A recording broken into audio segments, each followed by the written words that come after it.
Will the XFL be successful this time? No.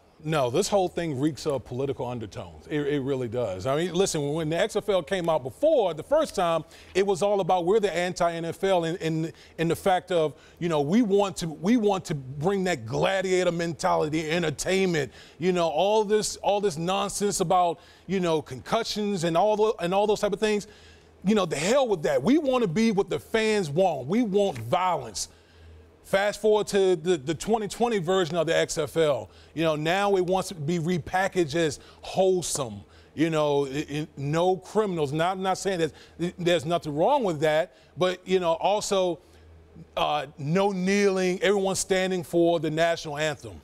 If that doesn't reek of political undertones to me, I don't know what else is there for it to be.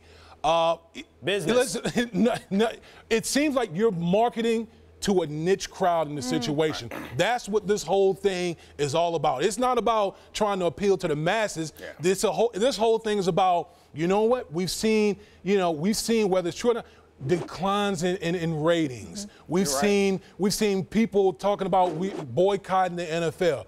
Oh, so let me bring a league in that can appeal to that niche crowd that we've been hearing for the past year or so, and maybe we can get our foot in the door in that way. So, now, Damien, I don't know, with all these stipulations as far as players concerned, I don't know what quality of players you're going to get into this league because, Dominic, as you know, there are not a bunch of choir boys in the National Football League. In order to play the game of football, you got to be a dog. You got to be off your rock or something. So this whole notion we want to present a wholesome league and, no criminal records. Like, you're going to eliminate a bunch of guys if that's the case, if you want to really have some, really want to build this thing up. Yeah, I don't know how many players they'll get, but I think you're right about it's ironic that he's kind of saying that politics are going to be out of this when it's clear that they're making a political play by presenting this league in this way. And I said it earlier that it feels like it's make football great again. I'm not going to say that it's not going to succeed because I was quite wrong about the Make America Great Again campaign. I didn't think that was going to succeed, but it worked. I think it could succeed as long as they do not try to compete with the NFL, which they clearly aren't by having their games in February. I think that the interesting thing here is, though, for sports, the reason why people watch sports is either for the personalities, the quality of the game, or civic pride in your school, pride in your city, pride in your team.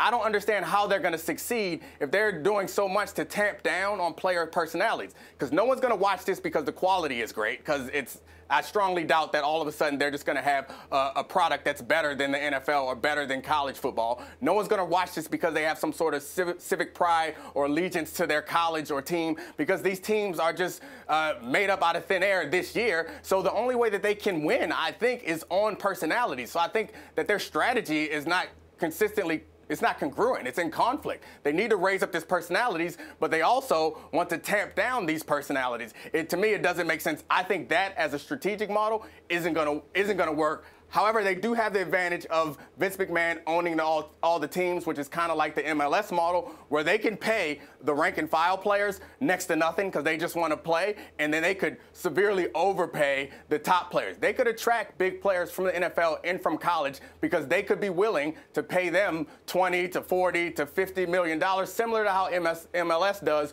when they bring over big stars from the Euro leagues. What's the definition of success? The definition of success is not replace the NFL. The definition of success is not carve off half the NFL's audience. You're right.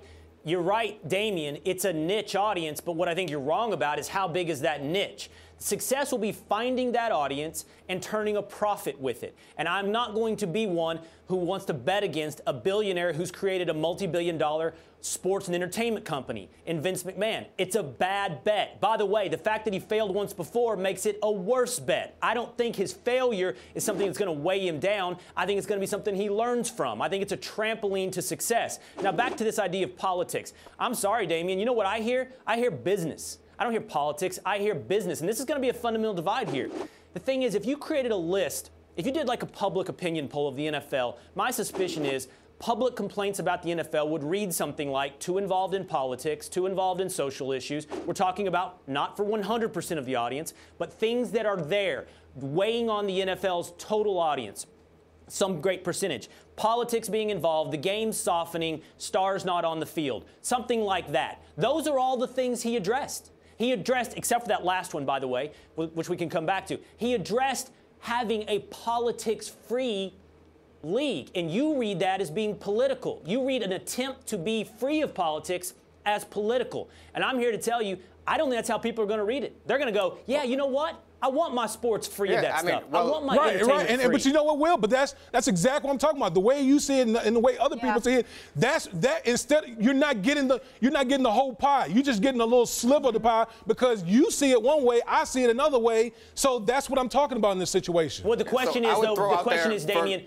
The question is, which one of our views of how big of that piece of pie is a successful business? And I'm here to tell you, I think there's an opening, there's vulnerabilities with the NFL, and Vince McMahon is the guy to find a successful business with those vulnerabilities.